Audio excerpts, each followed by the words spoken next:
Welcome to an insightful exercise where you will experience three things: reclaiming some of your creative genius from when you were 5 years old, practicing quieting your mind, and noticing your inner critic. Remember, I told you that there is an artist in each of us. There is an artist in you. So when I talk about freeing your inner artist, I'm talking about a few things. One of them is remembering how to play creatively. There are so many benefits of creativity for adults. Play can make you feel happy and free. Relaxing into play also makes you feel connected to your intuition. It helps you feel more joyful and alive. I love this quote from George Bernard Shaw. We don't stop playing because we grow old. We grow old because we stop playing. In a few minutes, I will invite you to create and play in your art journal. But first, let's practice quieting your mind. In this course, you'll learn to meditate. Let's do some mindful breathing and some imagination work. Sit comfortably and close your eyes. Take a slow, deep, intentional breath in through your nose and out again through your nose. You don't need to match your breath to my words. Go at your own pace on your breathing. Notice your breath, paying attention to the inhale and the exhale. Being intentional, feeling your breath entering and leaving your body, going at your own pace. Notice breathing slowly and deeply, intentionally.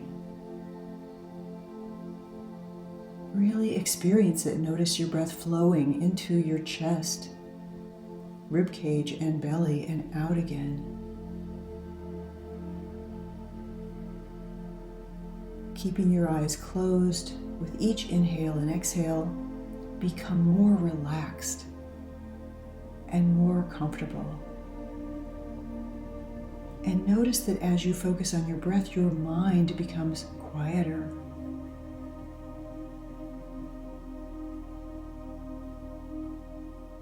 Continue to breathe mindfully as you listen to my words, noticing the inflow and outflow of your breath, staying relaxed and comfortable. There is a continuity of awareness within you that has been with you all your life. And that awareness is the same before and after each passing thought and experience. Even as the constant stream of your life experiences change, the experiencer within you has always been there. That aware presence is with you now and was with you when you were 5 years old. It is always there waiting for you to make the connection with it. And once the connection is made, you realize that you have access to your inner wisdom, your intuition. When you feel confident that you are connected to your intuition, exciting things begin to emerge: more joy, creativity without effort, struggle, or judgment. In this simple experience, you are purely being yourself. You are experiencing your breath with a quiet mind. Nothing more than this is needed to feel connected to your inner intelligence, your intuition. As effortless as it is to notice yourself, it's just as effortless to quiet your mind and connect to your intuition. There's no work to do, nothing to fix or repair. You have a world of potential hidden inside you. You just need to quiet down and access it. Just being intentional in your breath can take you there, as you're doing right now. Now that you are accessing your inner stillness, let's spend a couple of minutes more in this connection. Take a moment to consider this centering thought. Creativity is my birthright. Mentally repeat it to yourself. Creativity is my birthright. Creativity is my birthright. And that same creativity that bubbled up inside you when you were 5 years old is still there waiting within you, hoping you will take a moment to play. Creativity, your birthright, has been in you your whole life. Can you remember what it felt like to be 5 years old?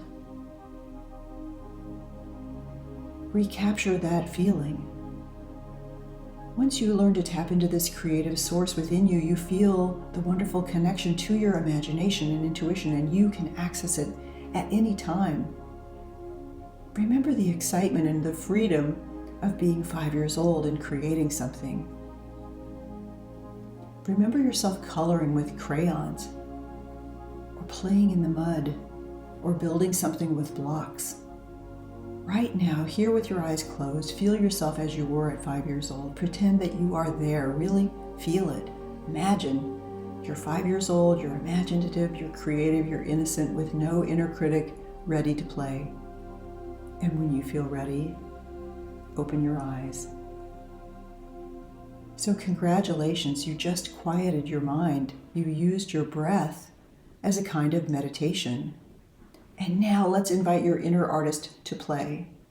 So if you haven't already, open your eyes and take your art journal and a marker or a pen or pencil, and calling forth your inner 5-year-old, I invite you to draw just as you might have then.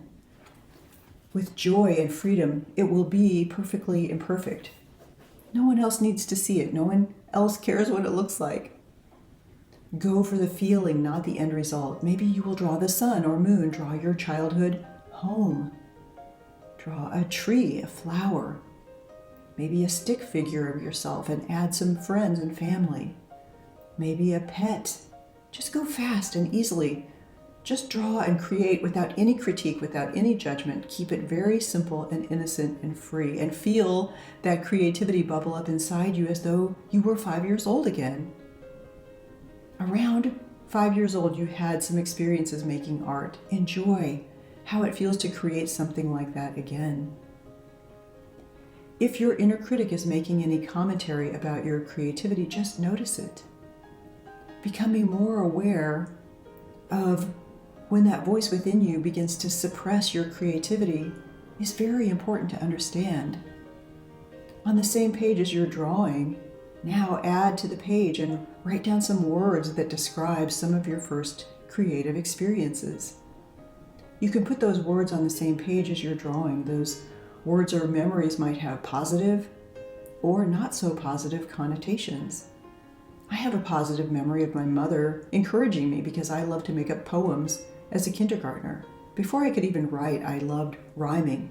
You know, cat and hat and school and fool and cup and up and can and plan. And she praised me for my creativity, and years later, I found out she wrote down my simple poems and saved them in a special scrapbook. And when I graduated from high school, she presented me with this scrapbook of the poems I made up. I remember finger painting. I loved the feel of the paint, the smock I wore, how it felt to create something uniquely mine. I remember getting a big box of Crayola crayons and a new coloring book, and I was so excited. So keep adding artwork and memories to your page as you listen to me talk. I remember using safety scissors in kindergarten and cutting and then gluing primary colors of construction paper, making a collage. I remember the smell of that kindergarten glue. What are some of your creative memories from childhood? How did it feel to create? Do you think you could feel that way again? In a not so positive memory, I remember coloring outside the lines, feeling badly about it. My inner critic was starting to emerge like it does for all of us. If you have some of those memories, whether positive or negative, just write them down on your page. What are some of your memories? When were you encouraged? When were you criticized? At about what age did your inner critic rear its head? If you like, you can draw your inner critic and some of the messages your critic likes to give you. Give him or her a name and a persona. Here are some inner critic drawings to give you inspiration.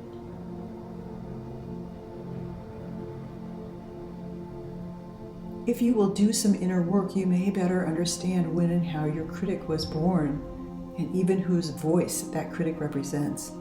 Your critic might be judging your creative work and much of your other work and decisions also.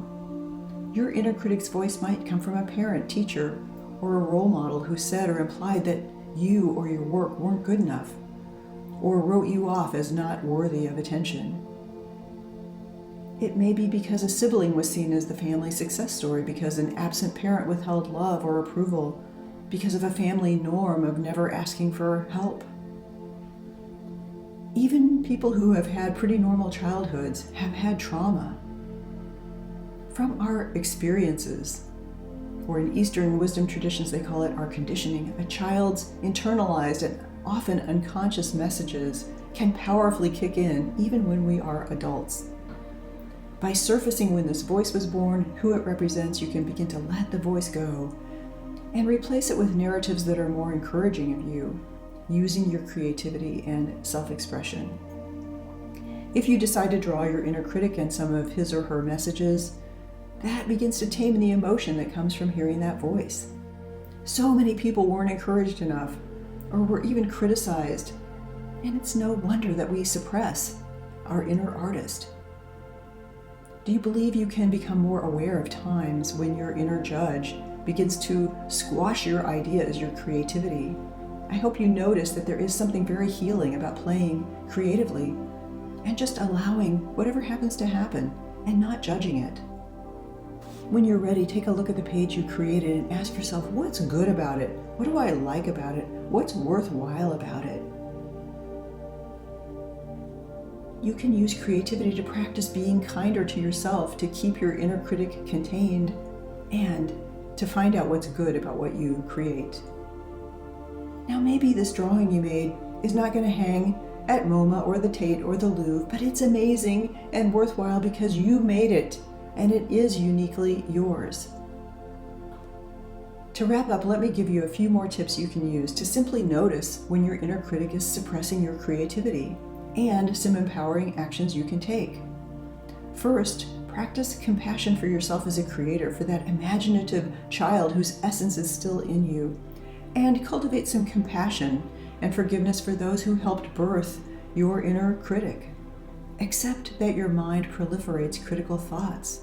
Develop your ability to simply notice the thoughts without judgment or emotion. That is a huge step in the right direction. You can just say, oh, there goes my inner critic again, trying to suppress my creativity. Acknowledging this helps you understand that these particular harsh thoughts are not the truth, but just a construct that you can either notice and set aside or allow to paralyze you. You always have choice. Instead of listening to or believing that harsh voice, expand your repertoire and replace it with one that speaks with more insight and self-compassion. This wiser, more enlightened self is also within you. I think you'll find that the more you meditate, the more this larger sense of self will prevail within you. This will be an enormous advantage as you cultivate your creativity.